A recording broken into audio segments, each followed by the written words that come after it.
ask my audiences, I said, how many Black people in my audience? I asked them, how many of you have ever met a Black person that isn't Black? A Black person that will try to be anything else. Did I mention how much Native American I have in me? Oh, and I understand based on my DNA now that my people come from Switzerland. All of a sudden, anything that I can tell you that will convince you that I'm not Black, right?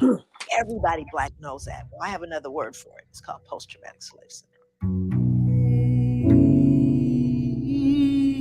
Post-traumatic slave syndrome is exactly what it sounds like. It's multi-generational trauma, intergenerational trauma, as it relates to people of African descent. Being separated from your native land, being beaten, being sold, being raped, being experimented on, any number of things. As an enslaved African woman, you had no rights to your own body, no rights at all to your own body. And it didn't start when you were a woman. You know, that's the other kind of mythology when we talk about rapes. We're thinking about women. You think they waited till they were 18? You think few girls got to teenage years without having been raped? To imagine being a mother. Someone just comes in the middle of the night and says, you know, we have some visitors. They like young ones. So we're going to pass her along to the visitors that night. You can't wrap your head around that. And we want to really believe that, well, that just happened a couple of times. Well, according to a mid-1800s census, there are over 600,000 mixed-race babies born. That's a lot of sneaking out back.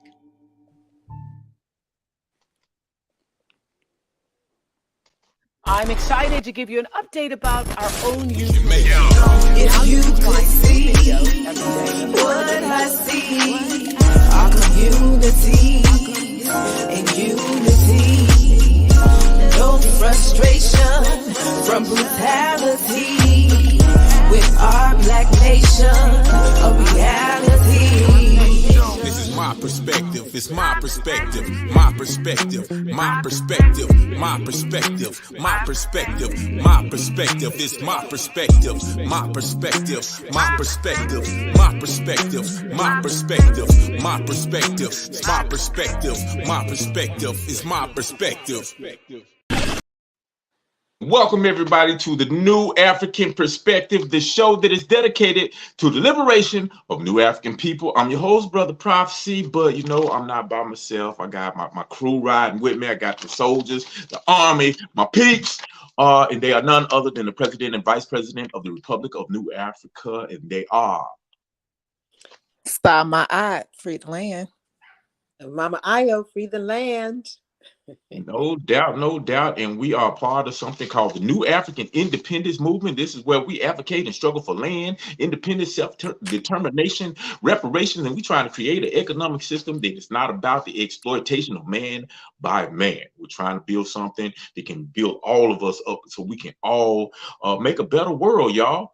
But man, this is an exciting weekend. We got a lot going on. One of the biggest weekends of the year for the Republic of New Africa. Now, we've started talking about something called the Aims of Revolution, which is a part of our code of emoji. But we said, you know, we're going to put that on pause for a week because we want to talk about, you know, straight off the bat, what we got going on this week, which is actually related to the code of emoji, because we celebrate our Nation Day at the end of March every year to celebrate the foundation of the Republic of New Africa. Also get together, have a good time, and also strategize, reflect on what we've done this past year, and get prepared to continue the momentum up with the upcoming year with some programs and getting together and all of that good stuff, you know what I'm saying? So y'all could just share what we got going on this weekend with Nation Day, and why is it important? Oh, we've got a lot of stuff going on this weekend, Brother Prophecy. We've got, for the first time in many years, we are actually having our program land on March 31st. So March 31st is actually the anniversary of the signing of the Declaration of Independence in 1968. So that day will be filled with what we call a historical tour of resistance, rebellion, and resilience.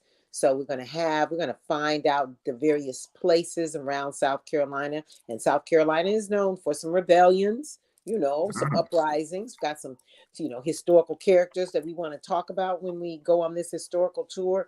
See the port in which they say at least 30 to 36% of new Africans were brought into that port in South Carolina, and to see there is no marker to actually commemorate or to even acknowledge that that was a major port through that fort. So it's going to be an interesting dynamic. You're going to see some of the interesting new African sites that we need to know about as citizens of the Republic of New Africa, and there are more. We just have a short time to take a beautiful tour, and then we're going to end up at a place called Angel Oak, and I just can't describe it. It's just a very ancient tree that the slaves gathered around to do what they needed to do, to live, to exist, to plan, and everything that goes in between. So that starts off the morning. And then, of course, we go through the day. Friday is a meet and greet for the community. The community of North Charleston. We've invited them to come on out, be participatory, find out who and what we are, ask questions. There'll be, of course, some live music. There'll be vendors. We have a couple of breaks that we'll be taking to look at a film called The Battle of Algiers. So that'll be a great time for people to come and have what we call film and discussion. And then later on that evening, it will be an actual reenactment of the signing of the Declaration of Independence, the reading of the Declaration of Independence, to, refortify ourselves as to, do you understand why you're here? Why you decided to be a new African citizen? Why you've decided to participate in the building of the nation? Are you in agreement with what we said back in 1968, and fast forwarding to 55 years later?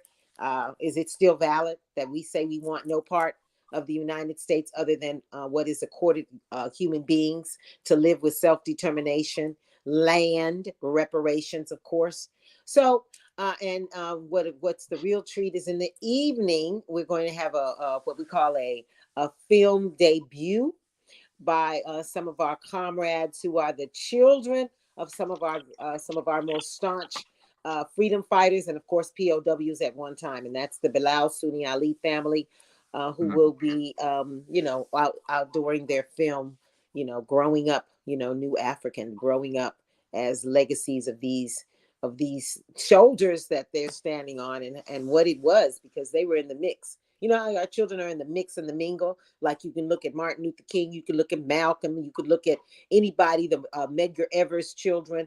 They were in the mix. Their parents were attacked, oftentimes murdered, oftentimes incarcerated. So now they want to do a nice little documentary. They want to present a documentary on, what that looked like, what that felt like, some of the memories. So we're very excited that they'll be gracing us with their presence. And after that, come back for the main show on Saturday and Sunday, which is a lot of different topics, a lot of different questions that need to be asked. The brothers and sisters from the New African Independence Movement, or just regular citizens coming to find out, to bear witness, can say categorically, I attended the 55th. I attended, like some can say, they attended the first or the 31st. It is now 55 years. It's like, boom, and renewal. So, we've got, several. I mean, when I say the list of speakers, the list of participants, both via Zoom and face to face, is really, really, I think, indicative of the different types of new Africans that are looking at, speaking about, talking about, organizing. What does it look like for New Africa to be in their fifth state, which has we've not been there before officially. South Carolina is one of the 5 states that the Republic of New Africa has declared part of their territory. So we're going to be in South Carolina, Charleston. We are encouraging anyone who's on the line, go ahead, register if you can, attend face to face, show your love, register, come in via Zoom. Zoom registration is $40. If you can't do that, go on to the Eventbrite, perhaps order a t-shirt. Order a t-shirt to say that I supported, or go into the Cash App and just send a donation, which of course the Cash App is $, all in caps, PGRNA. And just do your best, do what the Spirit leads you to do, to say, congratulations, well done. Because we are here gathering, representing the New African masses. And I yield. Definitely. Excellent. So we got a lot going on this week. I wasn't even aware that we was doing all of that. So excited. Sama, you got anything else you want to add? I know you kind of multitasking right now. That's why you ain't visibly on the scene, but you still doing you still here? Yeah, I'm here. I'm about to get visible in a second. I'm trying to find my charger, so I can sit down. But yes, just to add on to what Mama Ayo has so eloquently put, this is a perfect opportunity for, no matter who you are, whether you are a conscious citizen or not, to be in support of your nation. Okay, this is your nation. This is the nation that has been provided for all Black people in America who are descendants of enslaved Africans or enslaved indigenous. Okay, so this is your nation, whether you are consciously knowing it or not. So be of support, no matter which way you need to be of support. Be of support. Mama Ayo mentioned all the different ways. But if you can't make it, like she said, we are always, or if you're interested in just supporting, send your $5 in. Send something to the $PGRNA. We need support. We need your support, specifically the people's support, because this is the people's nation. So it thrives off the people. I yield back. Exactly. So, great time, always a great opportunity to vibe and build with other conscious citizens and put things into action. And we're looking forward to it in some kind of way. We're gonna do some kind of broadcasting live from NABA down that way. I can't tell you exactly what we're gonna do, how it's gonna be formatted or structured, but you will hear from us live from Nation Day, even if it's just kind of getting some of the perspectives from the participants and getting their viewpoint, interviewing people. So like I said, we look forward to that right there. But Madam President Sama, what we got on tap for the show today? Okay. There you go. Yes. Okay, so for the show today, in our Black Power file, we are going to be honoring Queen and Singer. All right. Whoa. It's still New African Women's Month, so we are most definitely celebrating our African sisters. So we are honoring Queen and Singer in our Black Power file, and then of course in our Cadre Corner, we are going to be going over the book by Joy DeGruy. Did I say her name right? DeGruy? Yeah. Yes. Post-traumatic slave syndrome. A lot of you guys are familiar with her work. Sister is serious, breaks it all the way down in terms of why we go through what we go through. And then in our discussion today, we're going to be talking about post-traumatic syndrome and the trauma that we have to be able to still work through and build our nation through, despite all, and talk about the ways and means that we as New African people can manage our stress, our trauma, the ways and means that we have to learn how to work through, because it will not be a total 100% healing until this nation is built, because we don't have a healing space yet. That healing space is the nation. That's why it's so important. So if you ever, those of us that are healers, we know this. Folks going to still have these different traumas, different illnesses, different psychological issues that they're going to be coming at you with. And we know as healers, the only way that we're going to be able to get through that and get over it is to build our own safe space, devoid of racism, white supremacy. I yield. Definitely. So, but I got things in the news that we may want to talk about, discuss before that. Yeah, we got a few things. We're gonna try not to keep it too long today, because we got a whole bunch of stuff we got to do. We got to get ready for this spectacular event this weekend. So we're gonna kind of keep it short. But I have to start off with this past weekend's Friday. There was a devastating, a catastrophic tornado that hit our brothers and sisters down in Mississippi that actually left over 100 miles of destruction, y'all. I mean, this was unbelievable. I'm gonna try to pull up some of the footage of this damage. But I mean, I bring that up because we understand that Mississippi is the poorest state in the U.S., and it has a long history of neglect and abuse and oppression.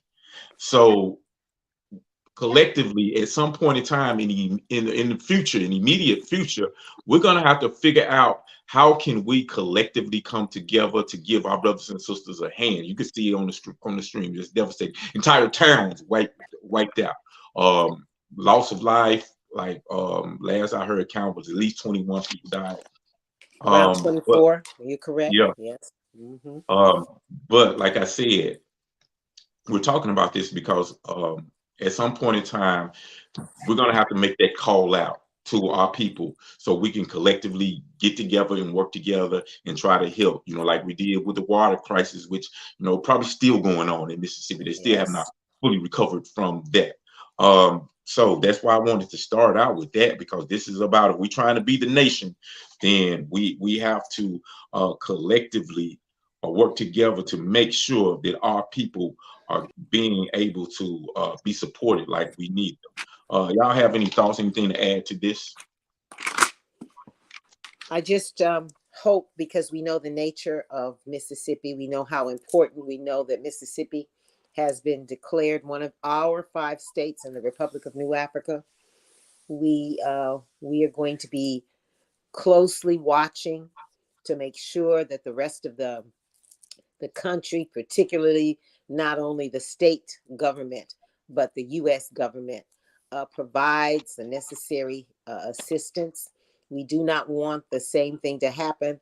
When we had the disaster for Katrina, we want quick action. There are human lives there. Those human lives should not be taken lightly. If you're talking about a whole small town being decimated and there are no buildings left, then obviously we're expecting tents to be sent, temporary housing, trailers to be provided, water, clothes, medicine, all the things that the so-called Salvation Army, and then the people of Mississippi, the people in the surrounding states, the people, the new Africans from across the country can either decide to come and help, knowing that they may not have a place to stay. So come prepared to not be housed in any hotels, not be housed in 3, 4, 5-star hotels, but to come to get back on the ground and to help. And we will definitely be putting together some what we call initiatives to bring down clothes, supplies, because this is that time. Electricity is not working right now. Of course, the water is probably going to be damaged. So we just have to look at all sectors of society. Schools will not be in. So we're talking about a total rebuild for one of, most of the cities. Small townships in Mississippi are predominantly Black. So we want to see I want the world to continue to watch to see how the government, the so-called U.S. government, the president, vice president, et cetera, et cetera, et cetera, addresses this particular what we call natural disaster. And with that, I yield. And I will say, you know, it's incumbent upon us to be extremely proactive. So off top, once again, $PGRNA.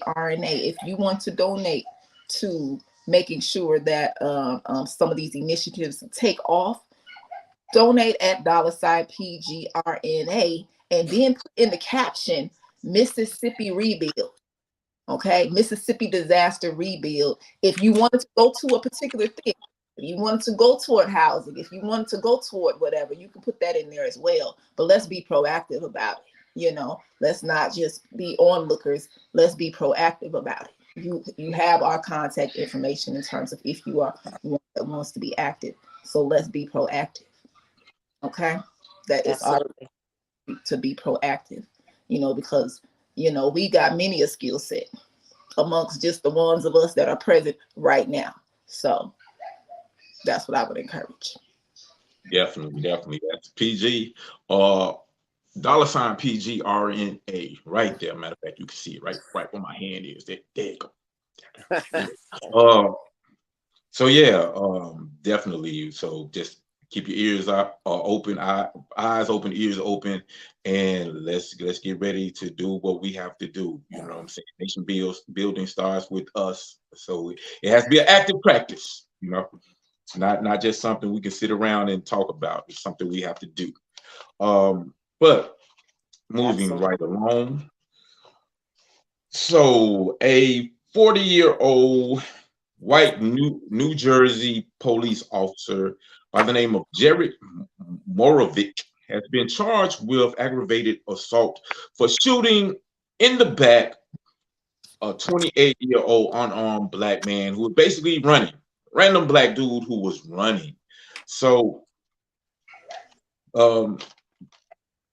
basically what was going on in this case, police were on the scene to investigate some individual, and they heard gunshots.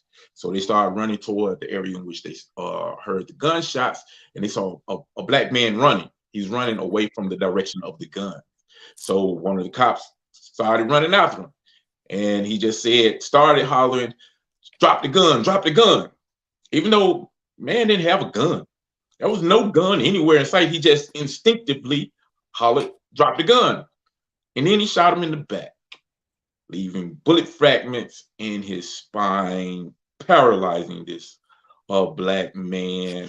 And ultimately, when they actually did some investigation, you find out that this black guy was just somebody who was in the area who heard gunshots and said, you know what? I think I need to leave. I need to run from the direction of the gunshot, which is a human reaction. And for doing a human reaction, like so many of our brothers and sisters, we get shot. Now, fortunately, this brother didn't die, but he is paralyzed. And now the individual who shot him is charged with assault, even though the mayor of the city, a white guy by the name of, what is his name? Andre something. Andre Sisi or something like that.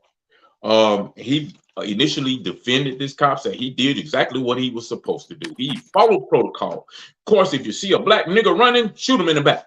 Yeah, I guess right. That's been the protocol for so many years. But the attorney general disagreed, said no, he didn't, and we're going to charge him. So that's where we stand with this. 28-year-old black man shot in the back by police just for running, basically running while black. Kind of like the brother who was shot, ran down by them two white dudes who filmed him getting shot while he was jogging. So yeah, it's a common thing. Black people run, you're in danger. That's a dangerous situation. Running makes a black person, especially a black man, a threat. Y'all got any comments on this crazy story? Well, definitely. I think you muted my. Go ahead, Mama. I'll go. Of course, it's just layers upon layers upon layers of regret, sadness, because this isn't just a one-off situation. I would, it's something to say, oh, once a year an accident occurs, because that's just human error. But this seems to be the modus operandi of a system of what they call this system of control, this system of monitorization, making sure that Black men, Black women, Black children, Black family, anything Black is criminalized. And I want to say that again: anything that's Black, anything that's brown, in some cases, anything that's indigenous is criminal.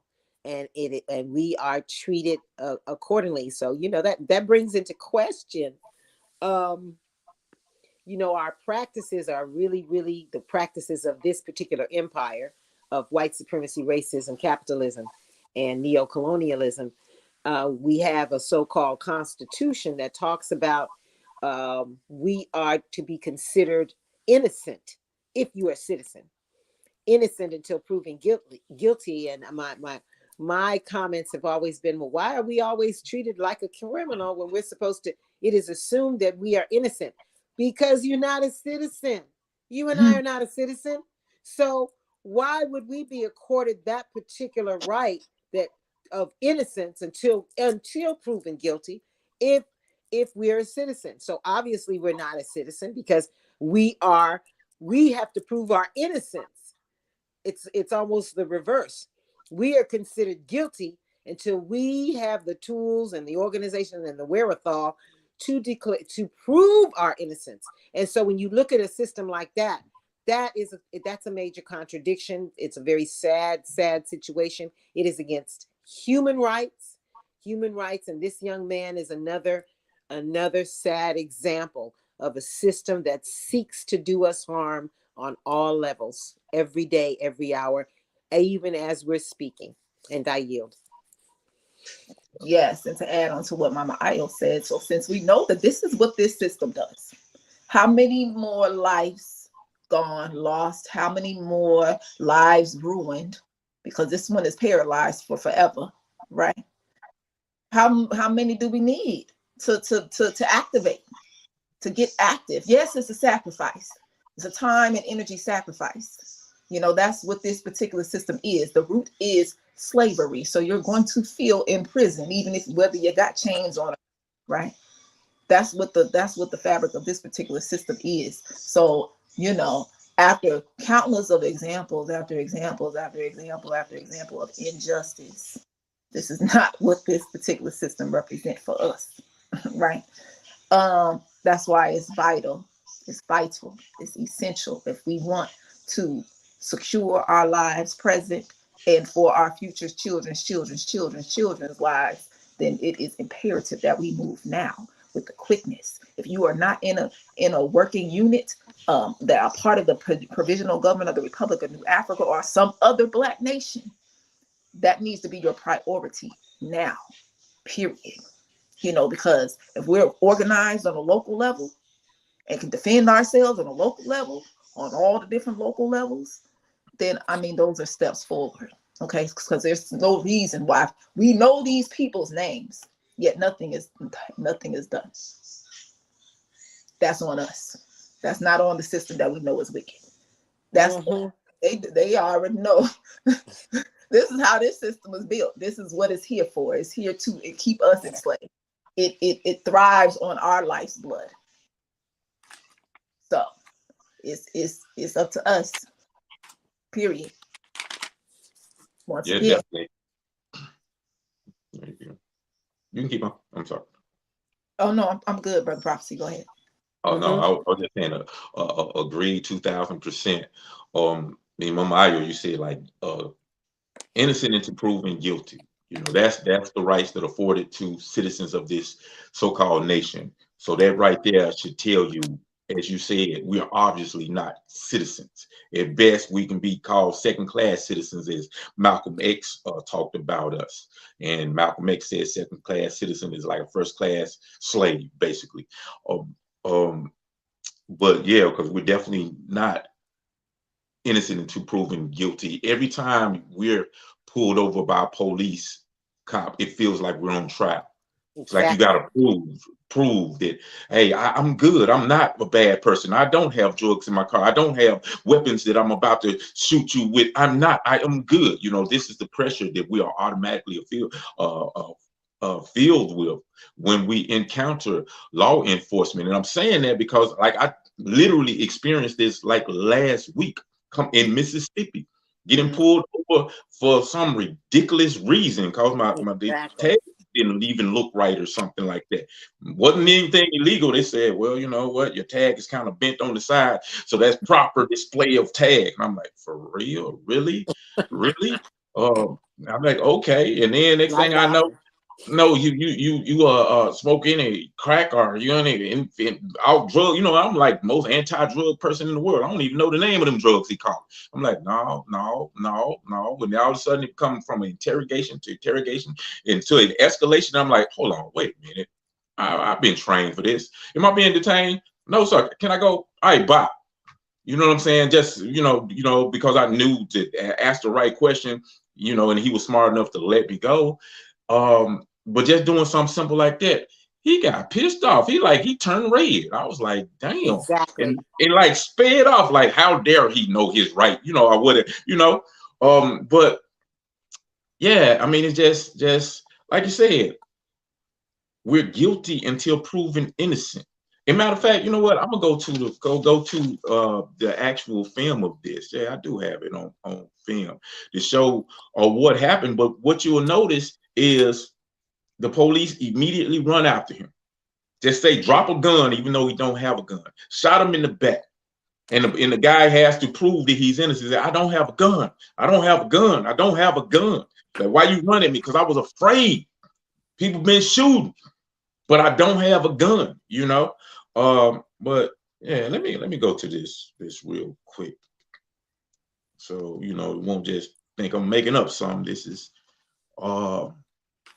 Exactly, Brother Prophecy.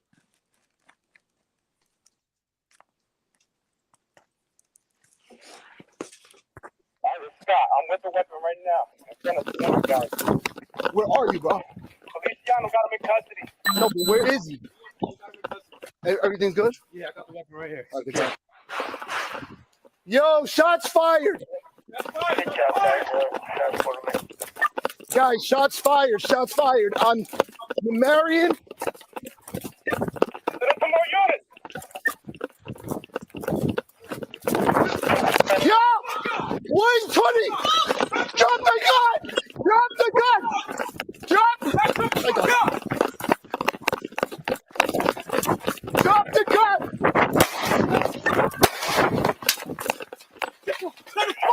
Get down! Get down! Get down! Put your hands on your back! I got no gun. Put your hands. I don't got no gun. I don't got no gun. I don't got no gun. Damn, I'm hit. Turn around! I don't got no gun. Turn around! I don't got no gun.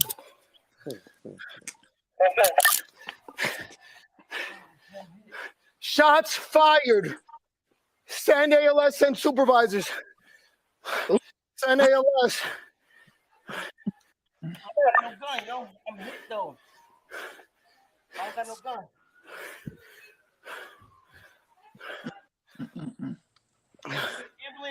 Yes. I don't got no gun though. Jeremy, you good over there? Yeah, I send an ambulance ASAP. 10 John Street. Yes. I don't have a gun, yo. Shit. Feliciano, you back? Yo, take the cops on, please. Guys, send a medic. and that's just, I mean, the film, it goes on later on. So yeah, I mean, like I said, he was running while black, shot him in the back. And the only thing, he didn't even tell the guy to stop. He didn't say stop right there, you know, or whatever. He just said drop a non-existent gun. And he's paralyzed. You know, this guy's paralyzed. Young guy, 28 years old.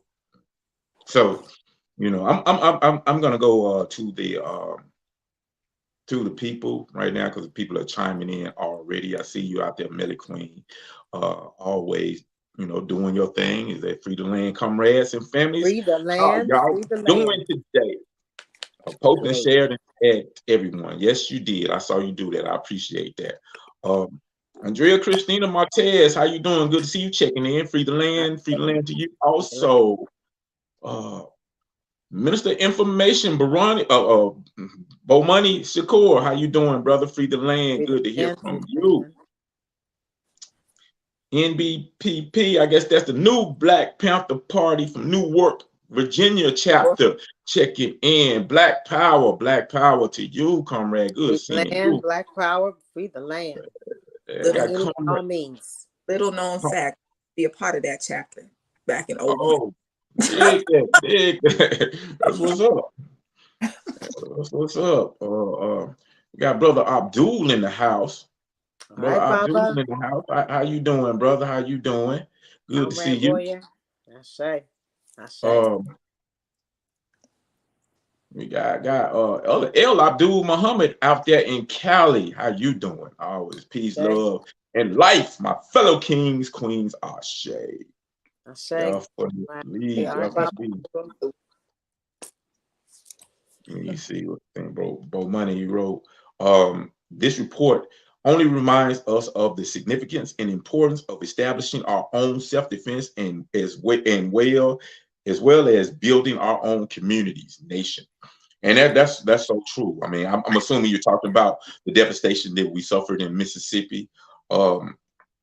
And you're absolutely right, because we have example after example of them not giving a damn about us, them not coming to the aid of us when we need it, and instead of helping us out, hurting us, being the cause of our oppression and so much pain and brutality. So if we know they're doing these things, then it's our job to neutralize the threat.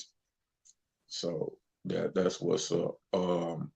Melly Queen say they shot him in the damn back and they handcuffed him. These weak, sorry, out of shape, disgusting pig bastards. Yeah, I was wondering, was anybody gonna notice how heavy dude was breathing? That man, he was struggling. I was like the brother wasn't breathing that hard, and he got a bullet in his back. Man, So, he just had. Remember, I've talked about this before. The reason why we have as many killings is because a lot of these policemen, they're not in shape. They don't want to run. And so if you decide to run, they finna shoot us in the back and talk about the consequences. Because at the end of the day, if it's a foot chase, 9 times out of 10, they finna be, they're getting ready to be outran. So it's a matter of anger, out of breath, and they finna shoot. It is what it is. And really lacking the value of Black life, because they say, well, instead of getting out of breath, let me just shoot you. And it reminds me a lot of what happened with Darius Stewart right here in Ida B. Webb City, because like this brother was in custody, in handcuffs. In some kind of way, he ended up in a field. Now, how that happened is something that still has not been answered. But the police was wrestling with him. Now, this big police wrestling this little guy, this little skinny guy. And the police just said, you know what? I'm tired of wrestling with you. I'm just going to shoot you. And that's what happened to Brother Darius, you know. So, yeah. It's interesting how all of it just works together. First of all, we know that the police forces are slave catchers. Slave catchers. It's the same dynamic. You see how he had to, for recording's sake, drop the gun, even though if it wasn't one. Right, that shit just for show, you know, because he already knew he was out of order. He knew he ain't seen no gun. That cat ran past him. He didn't see nothing. You know, that was on some BS right there. And then, you know, the fact that, hey, we got weapons. Why I got to go through any of that? You know what I mean? It's pointless. So, you know, hey. Thank you. The more and more we discuss it, I'm trying to figure out how come we don't got more numbers in terms of building Black nation. It's almost as if like we cool with this. I'm talking about in terms of consensus. You Yeah. understand what I'm saying? That bothers me. That really bothers me. Like we're gonna keep watching this. We're gonna keep on. And of course I'm not talking to those that's working, but I'm just saying, I don't want to hear no complaints. If we're not willing to rectify the situation, because we have all the power and the wisdom, and it's like we know how to solve our issues and our problems. We got all the plans, all of the details. We can talk about it through and through and through. Yet talking and doing is two different things, you know? So how do you know that you really, really mean it? You know that you really, really mean it when you saying, look, I'm dedicating this amount of time, or I'm dedicating this is for the nation, or whatever it is, whatever that sacrifice is. We have to sacrifice something, whether it's time, whether it's resources, something.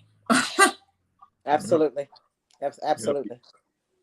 If you are brought up a really, really good point, because the police just instinctively just hollered, drop the gun, even though there was no gun. He couldn't have said he saw a gun because the gun did not exist. And that's kind of like the protocol. It's something is almost like they're trained to do to protect themselves, because the rule is they can't shoot nobody unless they feel threatened, unless there's some kind of immediate threat. So by him just automatically hollering out gun, then it automatically gives you the perception of a threat, even though they are the one that creates the threat. And you notice that's constant in a lot of these police videos. They come out and they are overly aggressive and they shout out certain things like comply, stop resisting. All of these things paint the perception of individual who is threatening, which gives them the right to kill people. And so just by seeing these things, let you know that this is something that has been going on for a very,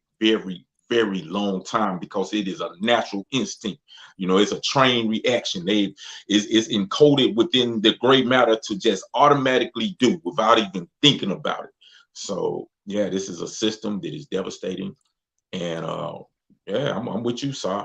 We know what to do. We got to do it. Melly Queen, so damn sorry and weak. They are so trifling, but these are the servants and protectors of a murder. I like the way you said that. A murder. Use that, Melly Queen, a murder. Yeah, definitely a murder. Yeah. That's Joe quite Gonzalez. apropos. What'd you say, Mama? That's quite apropos, because the order of the day is genocide, murder on all different kinds of levels. Not just physical murder, but spiritual murder, all of it. So I really love that, a murdica. I love it. Murder. Yeah, definitely. Joe Gonzalez says, revolutionary greetings, comrade, sending my heartfelt love, and right back to you, comrade. Good to hear from you. Good to hear from you. You see, Melly Queen, you be blowing us up, and I love it. They are going to lose in a foot chase or hand to hand.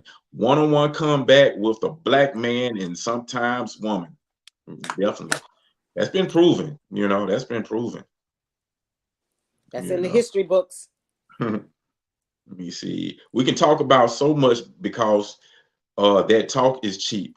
When it is time to really work and put some pay, that's the hard part, and it takes consistency. That's that challenge. Right. Yep.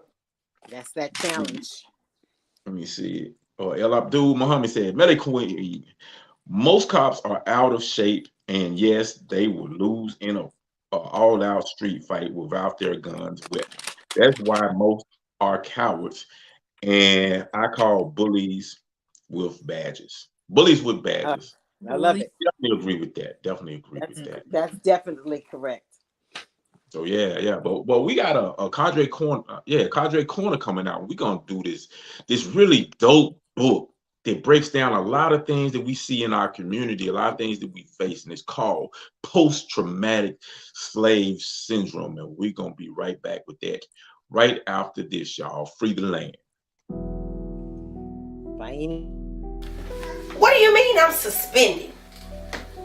You know, I work too hard to be treated this way. I love my students. This is not right, and you know it. What's wrong, love? They suspended me Why? for teaching about Black Wall Street. You mean that black town was destroyed by a group of white racists? That's the one, child. Hold on, let me get this straight. You spent a black teacher for teaching black history during Black History Month? Exactly. That's crazy. How do you expect us to learn and build a better future for ourselves if you won't allow us to learn about our history? Maybe this can help. What's that? A solution.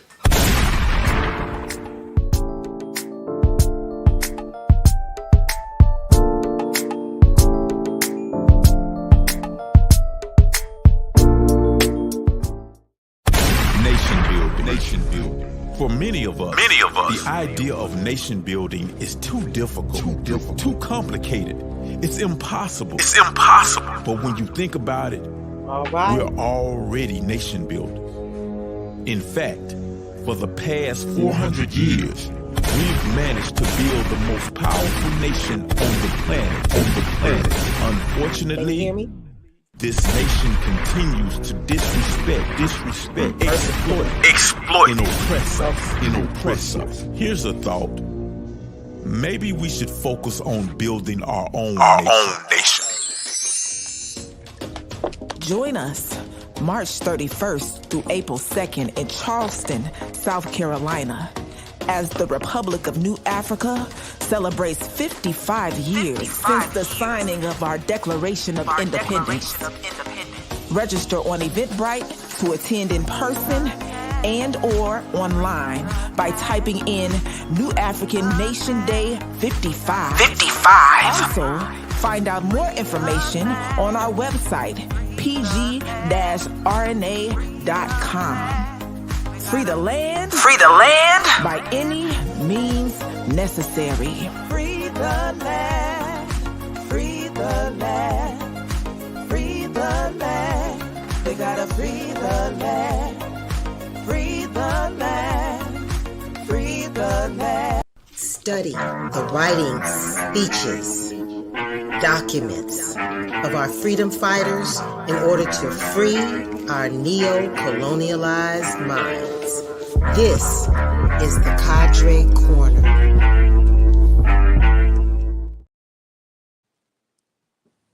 Free the land. Yes.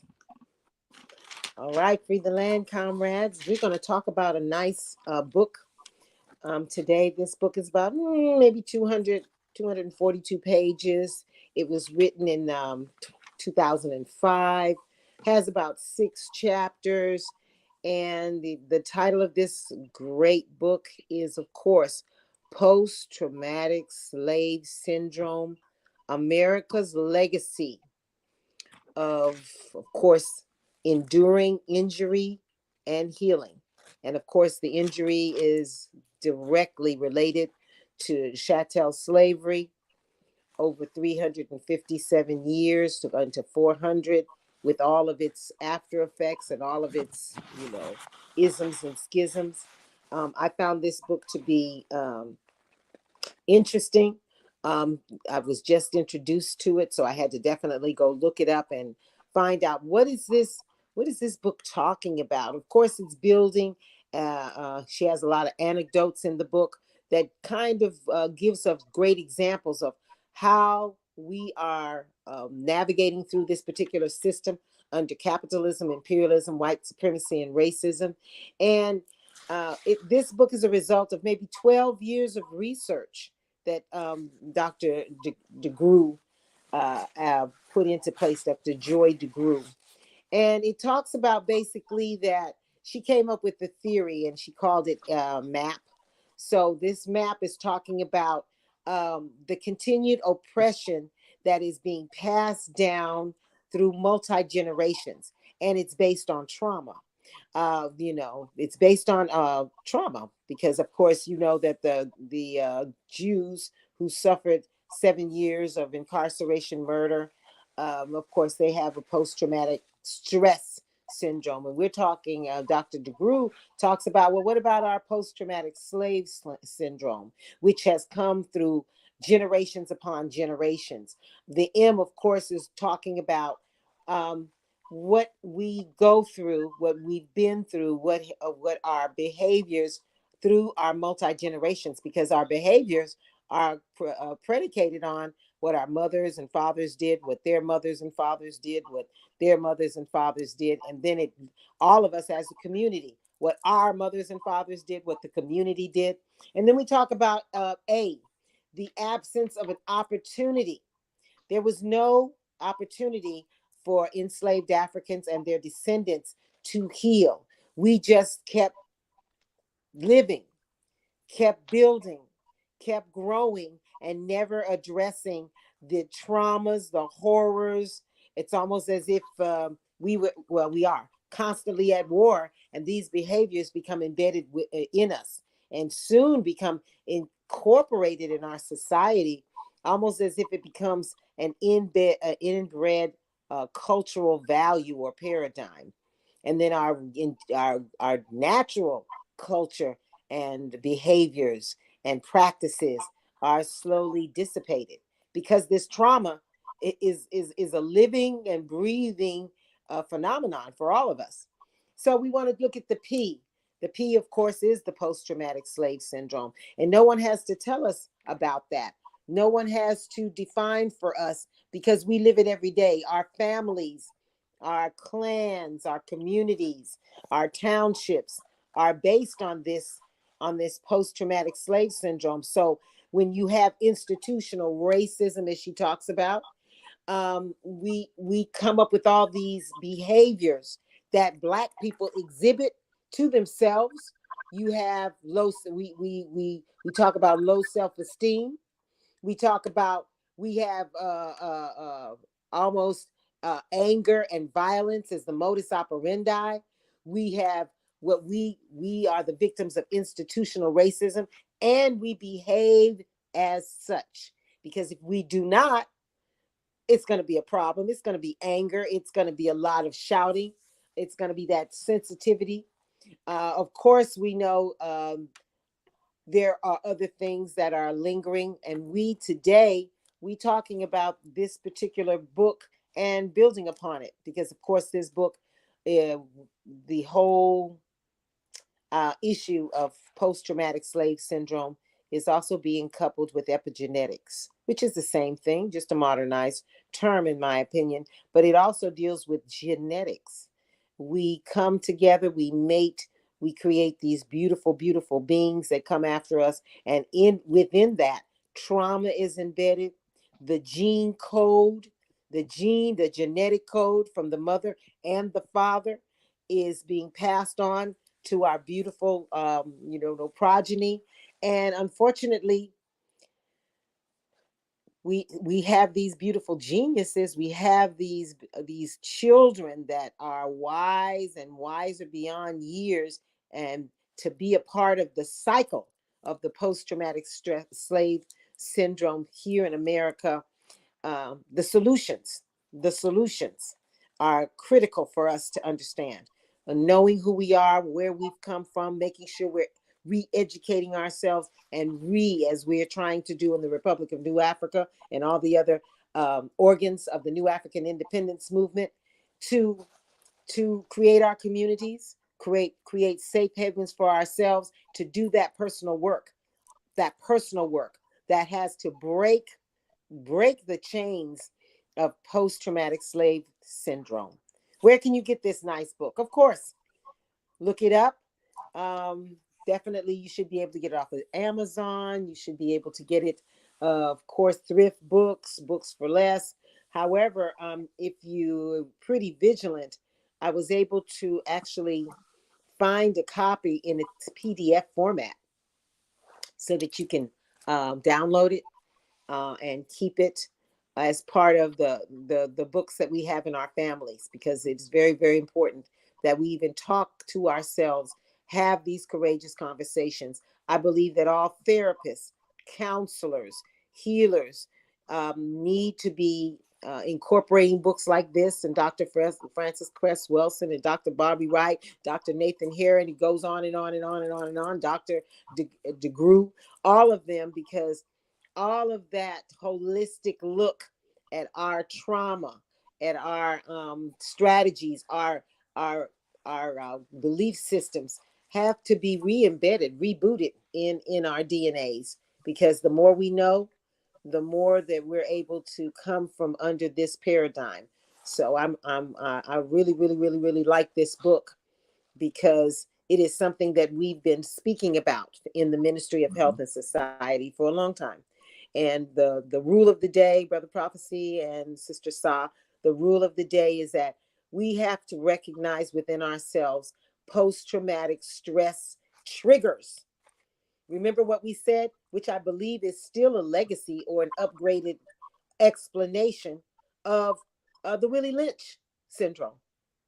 It is what it is. All of it is pertinent and relevant. All of it. Because Willie Lynch lives. It is embedded in us.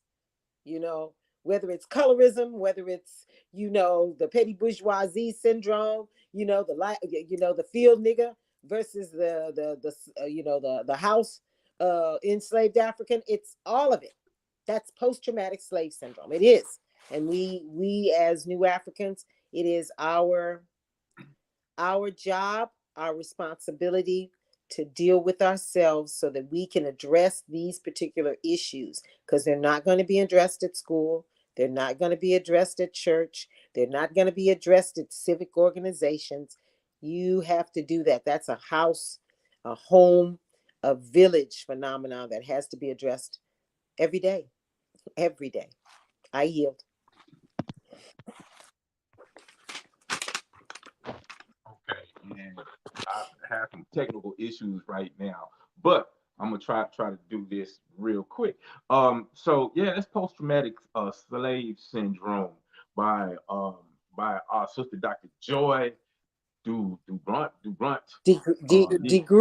DeGrew. Yeah, I can't even hear you. I'm gonna have to come back out. But outstanding book. You have an opportunity to get a chance to see this sister speak. She gives seminars all over to all type of people, law enforcement, corporations, everybody, and she really analyzes things that go on in the society, and a lot of the behaviors that we go through, and a lot of things that you will recognize in yourself by reading this book. You read this book, is a lot of things you'll learn about yourself, why you do certain things, why you feel a certain way.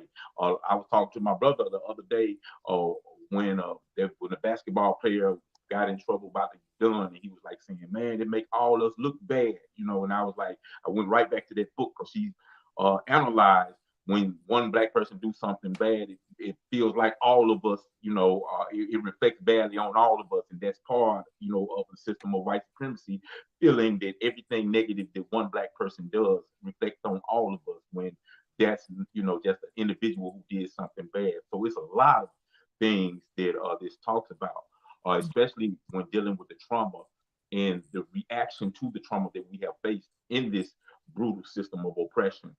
Which leads us to our topic of the day. And when y'all start talking, I'm gonna jump out and jump back in. Trauma. The trauma that we have faced has caused us to experience a certain, a reality here in America. A lot of times, we get triggered and we don't even understand where it came from. Things just happen and it triggers us. We always talk about the violence within our community. We talk about the lack of trust within our community. We talk about all of the self-destructive behavior that many times we exaggerate but exist within our community. And most of these things that we talk about are really the manifestation of the traumas that we've had. So I just want to open that up to about, like, is our community traumatized, and some of the how have we been traumatized, and how the things that what are some of the examples of the trauma, what I'm saying? And I'm gonna just open that up to y'all, and I'll be right back. We're traumatized in every sector of society, okay? Like, we are coming out of generations of trauma, all right? And we know that when your body goes through, because the Dr. DeGrew mentions it so eloquently, they call it epigenetics now, but we know that if your mother went through a traumatizing aspect of things, it passes down in the DNA. That's how serious trauma is, you know. And it's almost like it's like at some point it has to be dealt with. If it wasn't dealt with in your mother's generation, you have to deal with it in yours, right? And if you don't deal with it in yours, guess what? The next generation is going to have to deal with it, whatever that trauma was. You know, she discussed the traumas of rape, the traumas of just straight up complete degradation, the trauma of not being able to be your full 100% self, the trauma of suppressing all of you. This is during slavery and post, right? Because we still do that as people. We suppress ourselves to fit in a particular ramification. So here in America, you know, in building relationships with one another, we need to go into conversation and communication, knowing that we've all been traumatized and that we all have some form of mental illness because of post-traumatic syndrome, yet we don't tend to do that, right? It's like we know it, but when the time comes, and I'm speaking on terms of building, when we say we want to build a nation, well, that means we got to communicate on a regular basis. That means we have to have some clear understanding in terms of what the next movements are. That means we have to be clear in terms of what each person's responsibility is. And then we have to be able to hold each other accountable when we fall short. Okay. During those conversations, we forget about post-traumatic syndrome. So we have put that before. We have put people's triggers, people's the way they may respond might not be a way that you wanted them to respond because you remember somebody in your lifetime respond to you in that way. It sounded like that. So now you think this person got an issue with you. Or then you become reactionary because you didn't like the way that sounded. Or they used a particular word that you're used to hearing it in some other context that was traumatic for you. And so therefore you react versus being able to, having the ability to. This takes self-control. This is what we mean by working through our traumas, because this is our reality. Being able to zero in and focus on that which is relevant, right? That which is the reason why you're even having the conversation. Keep that priority versus allowing our triggers to get in the way of our success in terms of building. We have all seen in us with our own eyes whole institutions that are Black institutions built. They going real well too. But because the folks involved can't get over whatever their triggers may be, it can be something big, it can be something small, it can be, we lose sight of the goal because now our feelings is hurt. Because we traumatize and know they shouldn't have said it that way or whatever it is, right? We have to, because we know this is a reality, we have to learn how to work through those. And then a lot of that is going back to know thyself, being very honest with self, because you're responsible for you. You're responsible for yourself. When we're communicating with one another, you are responsible for you. So having your special you time to where you're sitting and learning how to self-analyze your emotions and why you feel the way that you feel, right? Like these are certain things that we have to work through. And I know folks in quote unquote new age have all types of names for all of this. Some people call it shadow work. Some people call there's a lot of different names for it, right? But it's really just back to what the ancient said, know thyself. You know all your strengths and you have to know your weaknesses. And you have to be very aware. That means you are paying attention to you. And in paying attention to you, you develop an aspect of not only a sense of self, but a love of self, right? Because remember, we do what we do because we don't love ourselves. Everything that we've been taught, the ways and means that we have spoken to one another, right? Some from people that you really, really care about have said some of the most nastiest things to you. to make you feel like it's something wrong with your skin complexion. It's something wrong with your nose. It's something wrong with the way that your brain works. It's something is wrong, right? So we have to, as we get to know thyself and know our strengths, know our weaknesses, that's how we are able to be self-analytical and be able to work through our traumas a little bit easier, a little bit. It's still going to be difficult. I'm not going to sit here and say it's going to be the easiest thing. Yet you'll notice things, a lot more things will get done. A lot more things will be substantiated within our village, within our community, within whatever movement, whatever organizing that we're doing. You understand what I'm saying? So I'm gonna yield at that, and I'll come back in with more. Okay. I don't know if you already spoke, Mama Ayo, because I went out and I know. Oh. Yeah. I just definitely agree with Madam President, and to know that we have to be tapped in to those cultural paradigms, which we call culture now, which are really responses to the attack on our culture, because we have had periods when there have been uprisings, the historical need to what we call inculcate within ourselves that we're.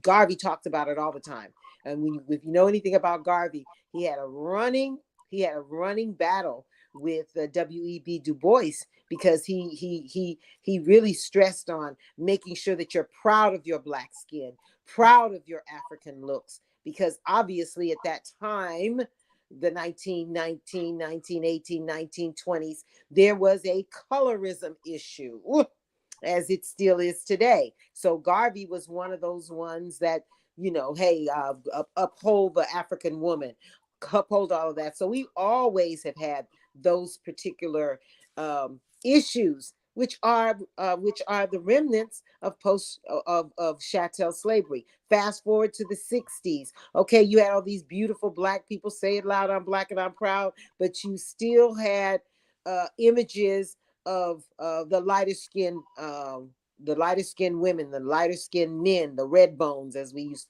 call them down south, who were given preference, who were giving those roles, and that particular conversation has been had from time immemorial. However, remember that if you're trying to be free, you utilize everyone by any and all means necessary to, of course, maintain your freedom, secure your freedom, be able to understand what that freedom looks like as we deal with those particular issues. Because even now, as we're under attack today, most of them, I can't say every because nothing is 100%. The hip hop artists, the performers, who they got on their stage with them? The reggae artists, who do they have on their stage? The movies, they don't really want to focus on dark skin. They don't want to focus on all of those particular dynamics. And then we come to the issue of how we respond to what we call conflict. I've been in the classroom, and even how we came up with what we call it, playing the dozens. Your mama so this, your mama's that, you so this, you so that. And I promise you, you have a lot of murders, angry killings, because of the words that come out of your mouth, because we have learned to be vicious to ourselves, because we fear, I'm calling this out, because we fear if we're vicious to the real people that we want to respond to, it ends up with murder. So what happens? We're vicious to our families, vicious to our children, vicious to our relatives, and anybody that comes around us. If you cross that line, you'll sit in a very, very, very calm and cool situation. And the minute that energy changes, that energy shift, somebody feels offended, somebody's ego's been pricked, they be all remnants of so-called customary practices, and how we relate to each other goes out the door in a minute. That's a post-traumatic stress syndrome issue, because if you've ever been in traditional society, and there's plenty of emotions, there's still a code of behavior that nobody dare cross.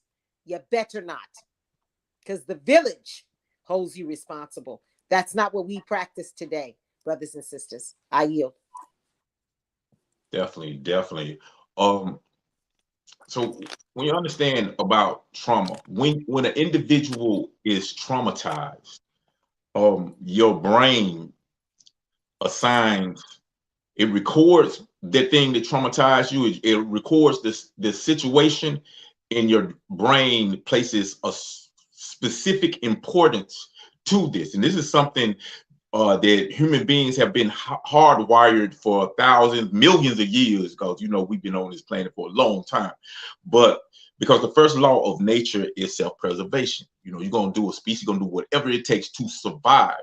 And trauma kind of sparks and it triggers that survival mechanism that we have in our brain. So when we are traumatized, your brain records that instant, and it basically tells you that this situation is a threat to your survival.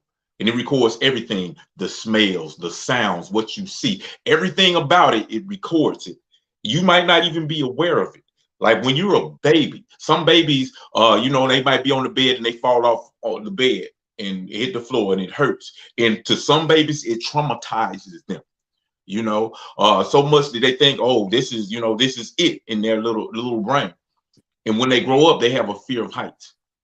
As an adult, they don't remember falling off the bed, but your brain does. Your brain remembers, oh, I was somewhere high and I fell and I hurt and I almost died, and this was a threat to my survival. So anytime they get in a situation where they're in a high place and they look at that, they see the same triggers, then they brain tell them, get out of that situation. Out by any means necessary, get out. That's why you have these panic attacks and you start acting illogical. You just freak out, or you either freeze.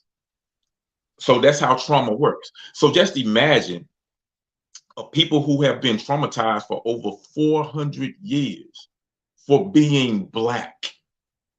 Being Black can get you killed. Only. So that goes back to what you said when, we reject the dark skin, because the darker you are, the bigger threat that you were in this society, and the more trauma you were likely to face. That's why you see a lot of people, especially like women, have their babies, they be like, I want my baby to be light skinned with this so-called good hair. And all of these things that we've been told are great, are the standard of beauty. So trauma is a serious thing that can be passed down through generation and generation. I mean, science has proven that when you are traumatized, it changes the very nature of your DNA, and it can be passed to your offspring. So that's what we're dealing with, and we are still being traumatized every night. The stories that we talked about today traumatized us. The stories that we will talk about next week and the week after that traumatize people. So we are still being traumatized. And just like Sama, like what you said, some of the ways that we have to deal with that. In psychology, they talk about being mindful, which really just know thyself, because it comes actually in psychology. They study a lot of Eastern philosophy. They study things from yoga and yogis, and which come, which all that stuff eventually go back to Africa when you study it long enough. So, I mean, that was something interesting, just being involved in psychology and therapy and all of that type of stuff, that they actually utilizing these principles now in therapy. But yeah, they say one thing we need to do is become mindful. That just means being aware of everything that you're feeling, everything that's going on with you, and that will help out with a lot of things, with urges you have, understanding your triggers. Like you might want to lose weight, so you want to control your appetite. Well, a lot of times we don't eat because we're hungry. We eat because there are some kind of external triggers that tells us to deal with Absolutely. stress by eating. You know, That's right. it might, something might happen, you get scared. Give me something to eat. Let me give me a snack. You know, something might stress you out. I want to, you know what I'm saying? But being aware of that, being aware of like, oh, you know what? I didn't like the way they said that. That made me, you know, how does that make me feel? That made me angry. Why am I angry? Well, I'm angry because I felt the, you know, just continuously asking yourself questions about how you feel. And the more you do that, you're going to learn about yourself. And you'll learn that, you know what? The actual thing that I'm upset with is not really that big of a deal. It's not even what I'm really upset with. I'm upset with because it reminded me of something else that I've been dealing with. And the more you become aware of that, the less power you give it. You know what I'm saying? And I'm just telling you some stuff I learned in therapy, so I guess I'm telling on myself. But but yeah, like I said, it goes back simple. It's simple, you know. Everything connects. It's all just know thyself. Know what's going on with you. Being aware of that instead of just reacting, because that's what happens. It's like we're out of control. Our mind is on autopilot, and we're not the pilot. We're not the controller of what's going on with our emotions. It's just going. So when something happens, we just react to it. Don't know why we reacted to it. We just, you know, it makes us feel a certain kind of way. So if you could take a second and just think about, okay, what just happened? How did that make me feel? Why did it make me feel that way? And just continue to ask yourself questions and questions and questions and questions, and you will learn about yourself. And slowly the feelings will start to go away.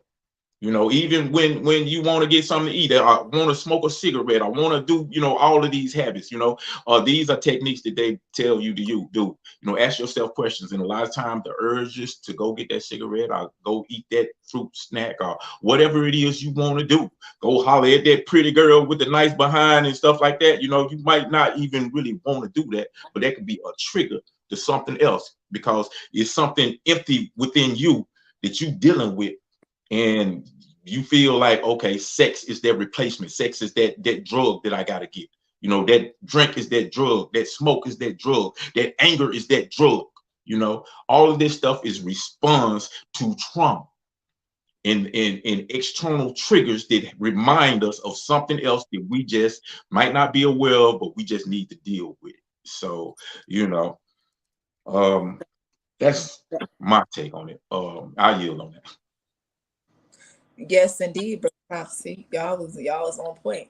I mean, the fact that a major trauma response is the fact that we can look at ourselves constantly dying in the streets, going through all of this inhumane experiences, and we still, I'm talking about on a mass level, we still don't want to take or feel like we can't take the necessary steps, right, to get ourselves out of the situation. That's a trauma response.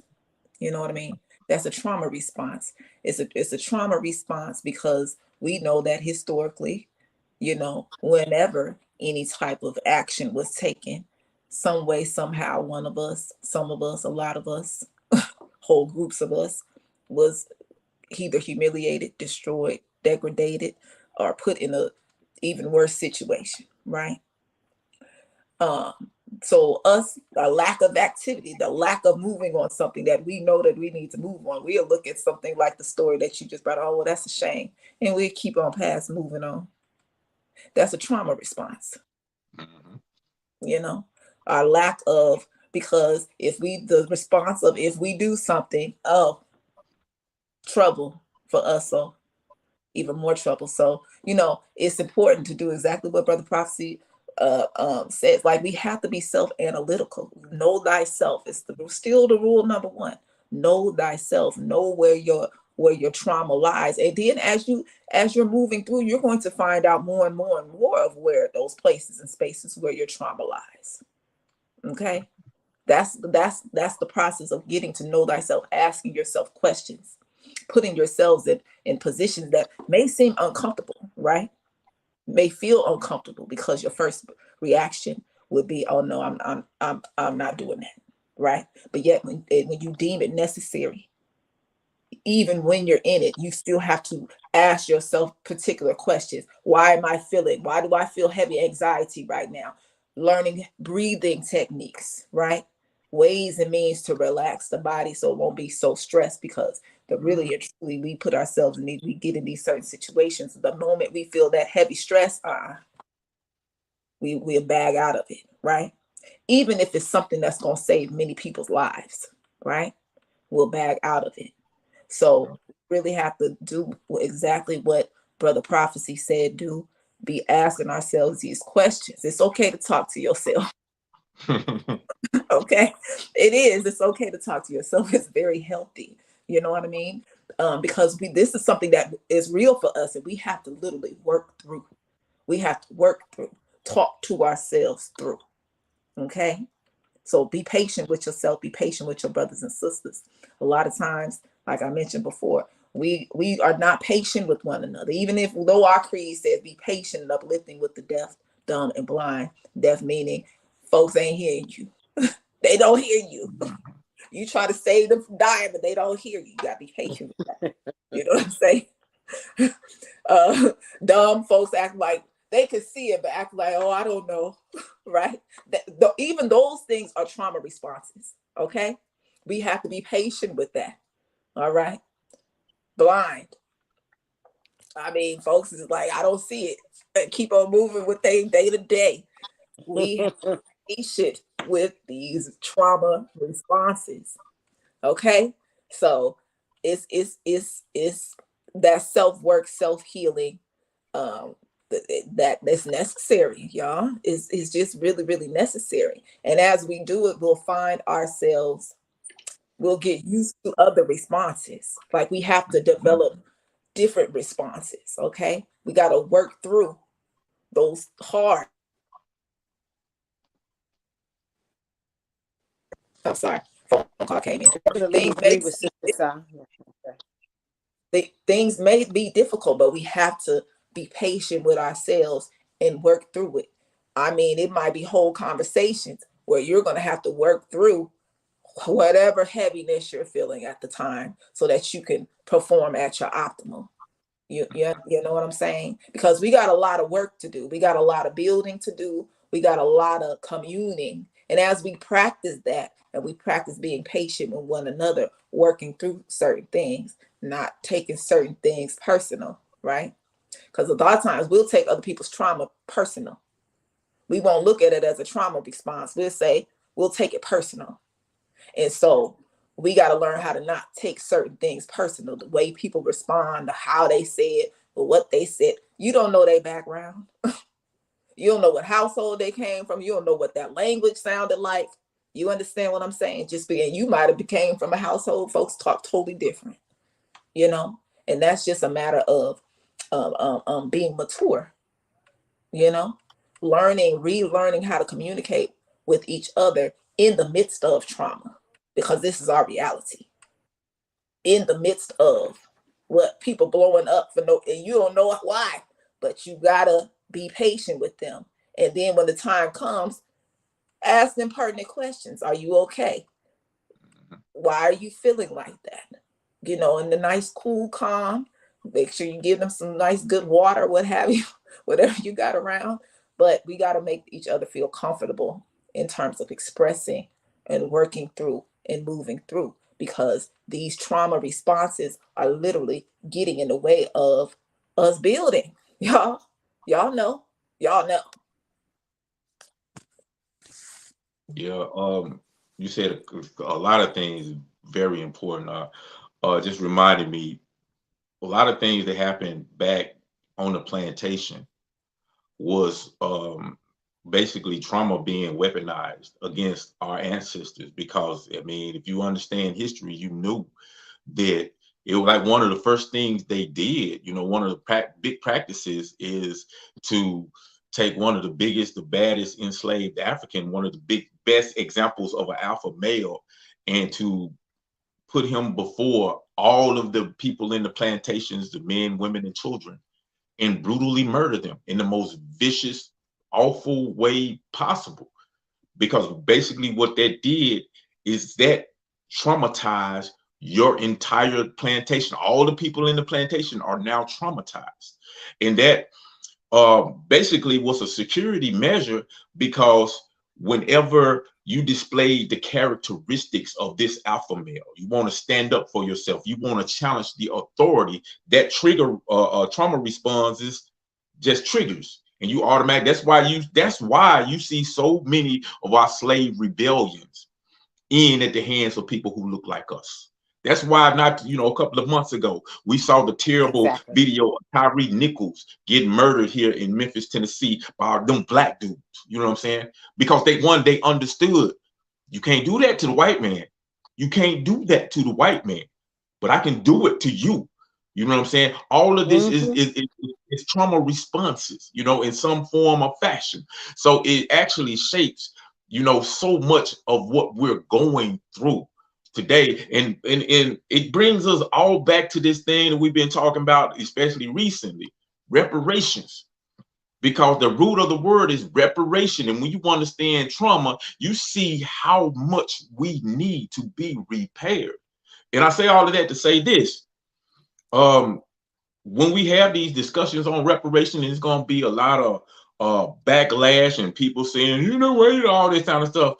Just understand, go read this post-traumatic slave syndrome and analyze what's going on with you, what's going on in your community, what's going on in the streets. And when they say we deserve reparations, whatever, man, you tell them to go to hell, because this is for real. We have been damaged, y'all. We have been hurt, and we're still being hurt, point blank. And I'm a yield on that. Think we can go to some comments. Let me see. Brother Joe Gonzalez. See, I burnt some sage and sent up prayers for all those in Mississippi and the surrounding area that recently have been affected by the hurricane and all the struggles that our brothers and sisters are facing throughout this nation, the nation. So yeah, thank you for that, brother. Thank you for that. Need it. We need it. Sure. Melly Queen says we have passed down the intergenerational trauma that was passed down to us. That's true. And it's a cycle that we gotta break, but it ain't something that's just easy to do. Trauma is something that's difficult to break because our mind says this is part of our survival. We're doing this to survive. So it ain't just a matter of just, oh, I know it's over with. It's a process, and it has to be a conscious, intentional effort to deal with it. It ain't just something you gonna wish to go away and it do. Nah, Let me see. Joe Gonzalez. Oh, wow, elder sister, powerful talk. I'm thinking it's headed to you, Mama Ayo. Thank you, Ashe. Yes, Gino Vasquez. See, I love your hair, ladies. I love their hair too. It's awesome, isn't it? Thank you. Yes. Thank you. We appreciate it. All right, and this is Kiprotic Manu. I know I might have mutilated that. I'm sorry. Hello, everybody. Following you from Nairobi, Kenya, Africa. Nairobi. Okay, all right. All right. Jumbo, comrade, Jumbo. Yeah. Jumbo. Yeah, exactly. Barry Gunny and all that good stuff. So yeah, thank you for tuning in from Kenya and Africa. Guys, got people on the continent. That's what's up. Gino again. Talk your inner God, subconscious mind. All right, definitely. Again, reparations should be $5 million for every Black Americans over the age of 18 who descended from American slavery every year for the next 400 years. And you know what? You know what I'm saying? People will look at that and they'll say, hell no, and all this kind of stuff. But the reality is, it don't matter how much you give us, it'll never be enough to repay for all the damage and the trauma and the murder and the lives that we can never get back. So yeah, thank you for that comment. Thank you. When we come back, we got a Black Power file. We got one of our super queen warriors wrapping up this Women's History Month in style with Queen Nzinga. That's gonna be awesome. Y'all do not want to miss that. We'll be right back with the New African Perspectives. Free the land, y'all.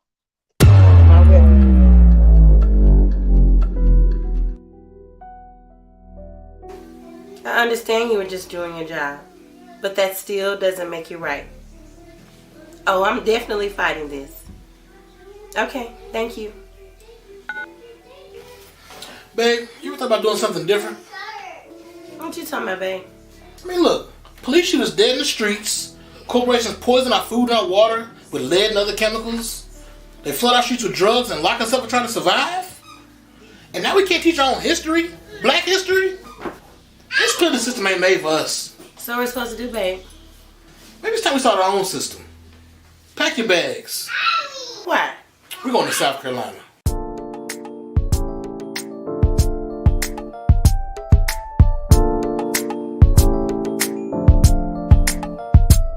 America, full of promises. Time to cash.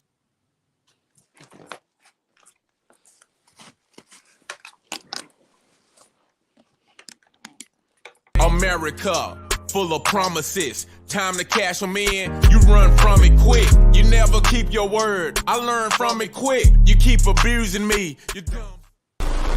Europeans murdered 98% of the indigenous population right here in Turtle Island in order to steal the land. An entire nation of African people were captured and forced into a brutal system of chattel slavery just so they could work and cultivate the land. All wars are fought over land, not over terrorism, not over religion, not even to win the hearts and minds of the people, but for the actual land and the resources within the land. So it is safe to say that land is the foundation to all freedom. So if we truly want to be free, then our struggle is for land. Free the land.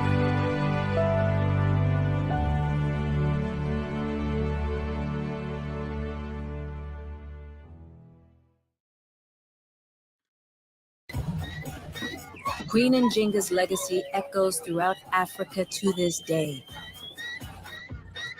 It's time we all come to know her name. All hail Queen Nzinga! Nzinga! Nzinga! Nzinga! Nzinga! Nzinga!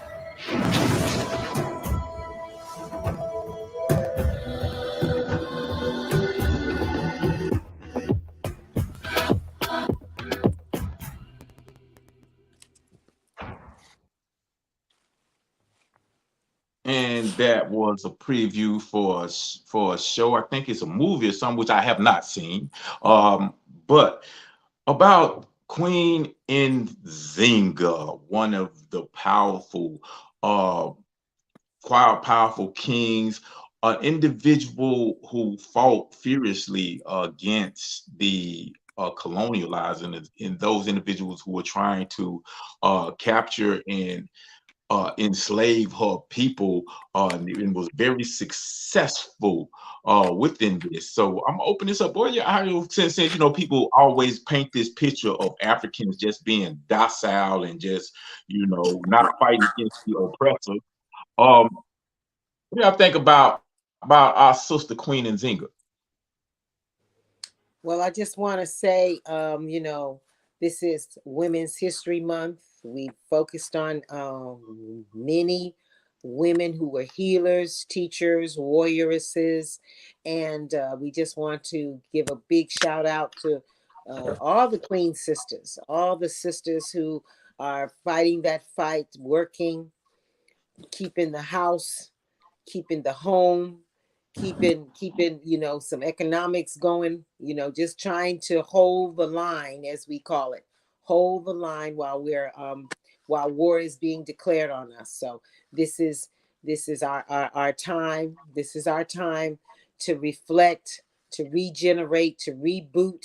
You know, it's no mistake that Women's History Month is in the month where the spring solstice, you know, that renewal, rebirth type of energy, and we just encourage all of us to do our work, because remember, we are here to serve the greatest purpose, to rebuild the Black family, to rebuild the nation, to make sure that our children's children will call our names, that we've been here, we made a difference, and we've carried on the fight. So, you know, Aiko, Aiko, Aiko. Definitely. Yeah. Anything you want to add to that, song? Oh yeah, most definitely. I think, you know, Queen Nzinga, a lot of us know her name, right? A lot of us know her name. And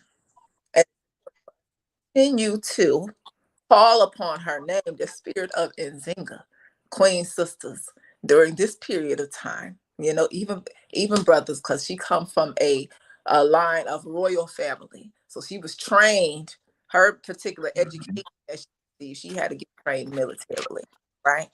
She had to, she was in a line to be ruler of a whole kingdom, you know. So she ruled over her. She was in succession to rule over her kingdom for 40 years, around about. And then, you know, I think during her rule, I don't know if her father and brother was involved, but during her rule, they also took over another kingdom, right? So it was two kingdoms combined that she was in charge of making sure the Portuguese was not all up through there, right? So I mean, there was a period of long periods of time, literally fought off the Portuguese for how many years? 30 plus? Yeah. At one time, 18 straight years, she continued to wage the war. Exactly. That's some strong military science. So, you know, we got to give credit where credit is due, you know? And at that time, those particular nations, I think it was Ndongo and Matamba, which is Angola now, according to according to the European lines, right? Exactly. But we gotta give credit where credit is due. You understand what I'm saying? Because that's some serious warrior. That's some serious strategy. That's some strategy. That's some serious being able to negotiate certain things. That's some serious work. Because we know Europeans came through like savages. So to be able to hold savages at bay, that's well done. Yeah, definitely. Is an ancestor I call on. Yeah, definitely. She has a great legacy that definitely needs to be taught. Like so many of our ancestors that just need to be taught, that our children need to know. Hers is one of resistance, because when studying her history before she became queen, her king, where she lived, what's that in Dong? Anyway, you know, there was a treaty between the Portuguese and them, and the Portuguese betrayed them, you know, and attempted to take over that, because originally they had this treaty that would not be taking place. So she was forced to take over the kingdom, becoming the queen and taking over the kingdom and fight against the Portuguese colonizers. And a time where, you know, so many nations failed to the European conquerors, they couldn't penetrate her. They couldn't penetrate, you know, her forces, because she was military trained from a child, from a youth. She had that military training, and it showed their superiority, that, you know, she kept them at bay. And it's definitely one of many sisters, queens that we need to learn about in our history to understand that we did not come from people who just laid down and let European people just walk all over us. We had a strong fight, a strong resistance, and a strong resistance movement, and that goes throughout our history, all the way throughout our history. And there's a lot of things within that, a lot of details within her struggle, especially dealing with the African slave trade and things like that, that I'm not as knowledgeable on, so I'm not going to speak on it right now. But it's a lot of interesting things about that that can give you a lot of clarity, especially to the people who always say, well, Africans sold your brothers and sisters enslaved African people, because some people want to point to that narrative as a justification of what European people did. But it's an interesting dynamic, in studying this time frame in history gives us a lot of perspective on how we ended up where we are today, and how we should look at our ancestors, because they told us to be ashamed, to never reclaim our culture, our name, just remain in the mind frame of white supremacy so they can maintain dominance over the dark people of the planet. But all of that's just a part of the dang game. That's part of a poem I wrote. But anyway, yeah, so Queen Nzinga, definitely. What I thought was really interesting about her as well is that, yes, she was military trained, but she was part of an elite female army, an elite female army, and they were very, very, very successful to a point, but eventually was overpowered by what we call the modern weapon gun, or whatever that was at that particular time. Because when you talk about, as we've said before, hand-to-hand combat, jungle warfare, all of those types of things, they could not be beaten, because that elite women army was critical and crucial. What I found interesting is that we've heard the story about Nzinga going to negotiate for her brother and listen to the Portuguese, and we've always heard the story that because she was disrespected as a princess, she was just given some place to sit on the floor. That's how, that's how we were viewed as kingdoms. We're kind of the conqueror never sees the conquered as equal. And in order to combat that, I was always told that, the people themselves who loved Nzinga, made themselves a living chair for her. And so, J.A. Rogers paints the story that, yeah, somebody did that. One person, actually. I always thought that people took turns, but one person, and it was a female. She sat on the back of a female that entire time that there was a interrogation going on, or a visit. And to know these types of things, that she had to make some various hard decisions. Now, her life is not, even though she's a queen warrior, we know that she succumbed to those religious practices. That's why they call her Anne Nzinga, because she does have an African name. But because she got baptized, et cetera, in the Christian church, there's a whole bunch of dynamics behind that. But despite that all, she led. She was very resourceful. She pitted the Dutch against the Portuguese. She rallied the other chiefs around her particular area for them to fight off and to be a predominant force against the Portuguese, because the Portuguese are probably one of the most vicious. When I say vicious, they actually, they are given the credit of starting the enslavement of African people. So, and they're very vicious in their practices, very, very vicious.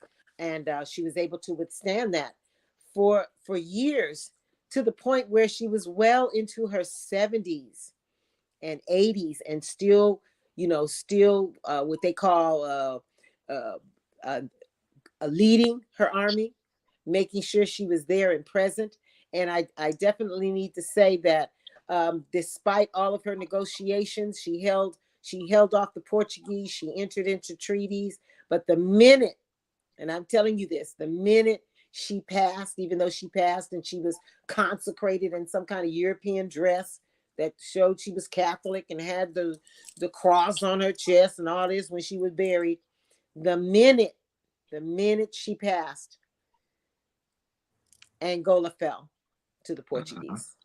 So, we tell to the Queen Mother, well done. She was in her 80s when she finally passed. Well done, Queen Mother.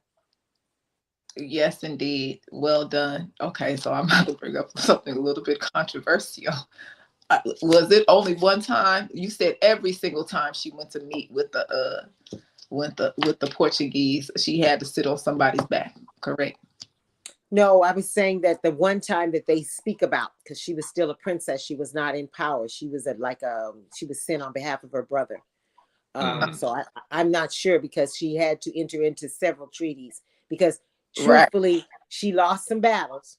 She had to come to the table. There was one time they were just going to incarcerate her, and she escaped. And she said, only because the issue was when chieftaincies or townships or nations are captured during that time, they were required to pay a yearly, a tax, we want to call it a tax, to the King of Portugal. And the Mama Nzinga, Queen Nzinga, said, we're not doing that. And so she escaped and continued to fight. We're not doing that. She was not in agreement. So there's a lot of things, the Black stories that we don't know, but suffice it to say, as a warrior queen, she, she had slaves, enslaved, captives. Some of them were murdered. Some of them were killed, depending on, particularly at one time in her history, if they came to her with that yang Christianity, they were instantly killed, because she recognized that as being an enemy thought process to the sustenance of her nation. But eventually, I think she got older. As we get older and we start compromising, she rebaptized herself. She baptized herself, denounced Christianity, rebaptized herself in her later years, and was buried with what they say in a nice Christian manner. So it is what it is. Okay, I'm not going to worry about what I was about to say. Just keep going. I won't even put it on the table. Well, I will say this, because you brought up, an interesting point about how she converted to Christianity. And an interesting fact, and that one of the reasons is because the European missionaries were so heavily active in that area. And one thing about studying that history is that you find that these missionaries not only came there just to spread the word of Christianity and Jesus, but they actually had a military tactic component to that also, because it was the missionaries which identified that particular land as being prime for the slave trade. They were the one that alerted, say, hey, this is a good place that you can come conquer. So it was the religious aspect, because that's something that we don't like to deal with. But these people who come with their Bible didn't just come to try to save your soul, but they came to conquer your land. And that was a military strategy, to give people Christianity and then give them the gun so they can oppress and conquer them. So yeah, it's a lot of things that we can learn by studying. Y'all heard military tactic. Religion for military tactic. For those of you, now I'm not saying you don't have the right to practice whatever you want to practice. Yet if it's not helping you be a better revolutionary, then you need to hang it up, okay? Right? You understand what I'm saying? Military tactic. How many of us is sitting up in these church institutions? So many of them, and we're taught or encouraged to be docile. How many? It's countless. We can't even turn the other cheek. All of these things, all of these different tactics that don't got nothing to do with our spirituality, because our spirituality got straight up warriors. You can embody warrior energy in our spirituality. So we got to think about these different things, y'all. If whatever you practice, whatever your practice is, whatever your rituals are, if it is not in alignment with liberating you yourself, your family, your community, your nation, specifically for us, is hang it up. Hang it up, because it's not doing us any good. If we look around, we live in a city where it's a church all on every single corner. Every single corner, yet is the #1 city on First 48, right? I'm just saying, if it's not creating more peace, if it's not transmuting and transforming whole communities, because we know a lot of our beautiful dollars go into jobs, right?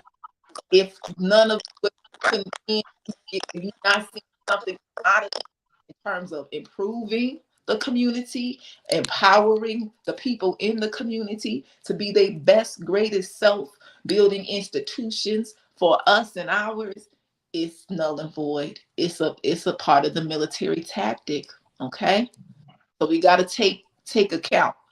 All right, we got to really look at things for what they are and really what they produce. All right. What is it producing? What type of people are these institutions producing? Are they creating more high moral character? Are they, these are the questions that we have to ask ourselves to prevent us from continuing down this traumatic, post-traumatic slave syndrome road, right? So I just wanted to add that, because Brother Prophecy said a thing, military tactic. Yep. And one thing I would add that, so if you're Christian out there, don't think we're picking on you. Because see, Sa said something very important. She said that if it's not serving your liberation, you need to get rid of it. Period. So that don't necessarily mean you need to not be a Christian. You need to analyze what you are practicing or your belief system and say, is it serving for our liberation or is it going against? Because remind you, our great brother, ancestors and freedom fighter Nat Turner was a preacher, a very religious brother. And he used his religion, his belief system to strike a blow against this system of oppression. So whatever it is that we are utilizing, that we are believing in, it should go to the liberation and upliftment of your people, point blank. You know what I'm saying? And like I said all the time, I don't care what you believe in, as long as it's aiding in the struggle of our liberation, go forward. Believe in whatever you want to. But if it ain't, then screw it. And according to the story, from what I read in the Bible, Jesus was a revolutionary. Christians were way in the need of Christ, right? If Christ wasn't having it, you shouldn't be having it either. Okay, if you call Christian. And that's just my own personal how I see it. If we going by this particular text, right? It don't matter what text, pull out whatever text, okay? Because in the long run, there are stories in these texts that are supposed to assist you in your quote unquote liberation. So if you're not following the liberation text in terms of what it is that you're reading in this story, why are you doing it? I want to know. I just want to know. Exactly. And Jesus is not only a revolutionary. If he was here today, he would be very anti-capitalism. Because remember, he's flipping over tables of merchants and rich folks. Hey, we said we was gonna be short and sweet. 2 hours later, here we are. But I appreciate everybody for tuning in and conversing with us. Man, we're gonna be here on Nation Day. I don't even know if I'm gonna be able to do conversation between comrades. It might be down there at Nation Day, if I do, because I'm gonna be in South Carolina. But y'all gonna be here for tomorrow morning for the Foundation of the Nation. We doing it this week? Yes, we're gonna be ready this week. Last week we weren't able to do it, but this week definitely. Okay. Definitely. So definitely looking forward to that. Tune in to all of our NABA networks. Tune in this weekend. Look forward to hear from us doing something this weekend. We don't know what it is, but we're gonna make it up as we go. It is gonna be dope. I already know. But yeah, for Madam President Sama Odd, for Madam Vice President Mama Ayodele, I am Brother Prophecy. We'll see y'all again tomorrow morning, Foundation of the Nation. And always we leave y'all with our battle cry, and that is free the land. Free the land, free the land, free the land. Definitely. Y'all take it easy, y'all. Love y'all. Love you. I fight for land, independence, and for reparation. We gotta do for self-determination. Being independent is a very, very good thing because it means that you don't have to be dependent, especially on people who don't like you. I mean, growing your own food, like teaching your own babies our real history, the real truth. As a people, we are not grown unless we have independence. We are not grown as long as we living under another man's system, operating in his way of things, his laws, and his ordinances that support his rule, actually. So to me, it's not the importance of self-determination and independence. It is mandatory.